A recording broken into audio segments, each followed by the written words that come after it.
இந்த கீபோர்டை நம்மளால் 500 சேல் பண்ண முடியும், 5000 சேல் பண்ண முடியும். இது எப்படின்னா, இது ஒரு டிமாண்ட். இந்த ப்ராடக்ட்டோட டிமாண்டை பொறுத்து இதோட ப்ரைஸை நம்மளால் இன்க்ரீஸ் பண்ண முடியும். ஈவன் தோ இதோட மேனுஃபேக்சரிங் காஸ்ட் நம்மளுக்கு 200 இருந்தாலுமே இதை நம்ம 5000 வரையும் சேல் பண்ணலாம். எப்படின்னா, அதோட டிமாண்ட். இதை நல்லா புரிஞ்சுக்கிட்ட கொக்கோ கோலா கம்பெனி அவங்களோட வெண்டிங் மிஷினில் அவங்களோட கோல்ட் ட்ரிங்க்ஸ் இருக்கும்ல, கொக்கோ கோலாவுக்கு சம்மர் டைம்ஸில் ஒரு ரேட்டும், ஹாட்டான டைம்ஸில் ஒரு ரேட்டும், கோல்டான டைம்ஸில் ஒரு ரேட்டும்.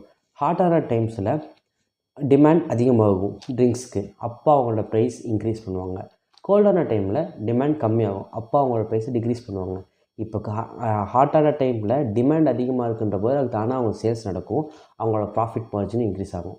இப்போ கோல்டான டைமில் சேல்ஸ் ஆகாது, இப்போ அவங்க ஆஃபர்ஸ் தருவாங்க. இப்போது அந்த ஆஃபர்ஸ் மூலிமா கஸ்டமர் சரி ஓகே அது ஆஃபர் கிடைக்குதுல்ல, அப்போ இதை வாங்கிக்குவோம் அப்படின்னு சொல்லிட்டு கொக்கோ கோலா வாங்குறதுக்கான சான்சஸ் அதிகம்.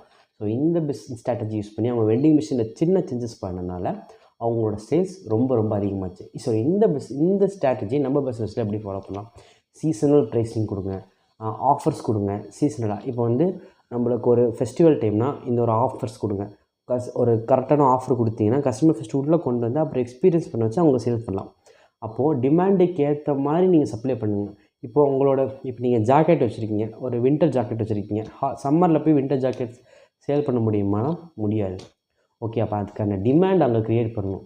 மேபி எப்போயுமே ஒரு ஜாக்கெட் 1000 ருபீஸில் கிடைக்குதுன்னா நாங்கள் வின்டர் டைம்ஸில் அதை நம்ம 2000க்கு விற்கலாம், சம்மர் டைம்ஸில் அதை 500க்கு விற்கலாம். நம்மளோட ப்ராஃபிட் மார்ஜின் கம்மியானாலும் நம்ம சேல்ஸ் அதிகறதுக்கான சான்ஸ் அதிகமாக இருக்குது. ஏன்னா நம்ம ஆஃபர்ஸ் தரோம் சம்மர் டைமில். அதே மாதிரி வின்டர் டைமில் அதுக்கான டிமாண்ட் அதிகமாக இருக்கும், அதனால் நம்ம அதுக்கான ஹையர் ப்ரைஸ் கமெண்ட் பண்ணலாம். இந்த மாதிரி உங்கள் பிஸ்னஸில் இருக்க ப்ராடக்ட்டை சீசனுக்கு ஏற்ற மாதிரி ப்ரைஸிங் பண்ணுற பட்சத்தில் நம்மளோட ப்ராஃபிட் அதிகமாகும். ஒருவேளை நம்ம ப்ராடக்ட்டுக்கு சீசன் இல்லைனாலுமே அது சேல்ஸ் ஆகும். இதை நம்ம பிஸ்னஸில் கரெக்டாக ஃபாலோ பண்ணுறதுக்கு நிறைய டெக்னிக்ஸ் இருக்குது. இந்த மாதிரி டெக்னிக்ஸை கற்றுக்கிறதுக்கு மறக்காமல் நம்ம சேனலை சப்ஸ்கிரைப் பண்ணிடுங்க. Bye bye.